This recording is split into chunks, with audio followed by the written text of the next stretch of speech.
احمد مسعود افغانستان کې د نظام جوړښت لپاره د ټولپوښتنې غوښتنه وکړه.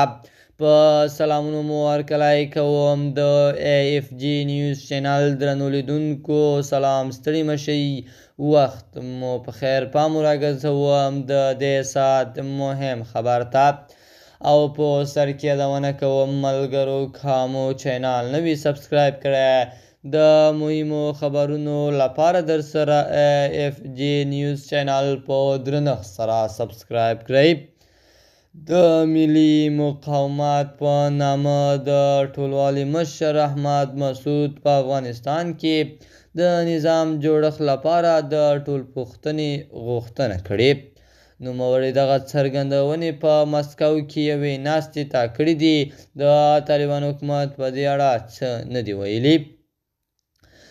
د افغانستان د تېر او راتلونکي ترمنځ په نامه غونډه نن پنجشنبه د عدلیې روسي ګوند په کوربهتوب جوړه شوې ده.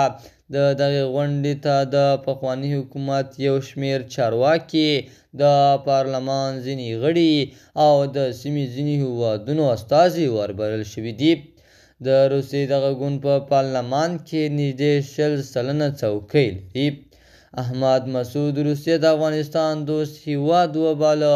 موږ د نړۍ په یو مهم او د افغانستان په یو دوست هېواد په پلازمینه مسکو کې راغونډ شوي یو چې د افغانستان د ستونزو په اړه په خپل منځ مخاطبانو او د سیمې له دوستانو سره مطرح کوو. ښاغلی مسعود د طالبانو پر حکومت نیوکې وکړې چې د نوموړي په ټکو د ټولنې نیمایي وګړي له لیک لوسته لرې ساتلي.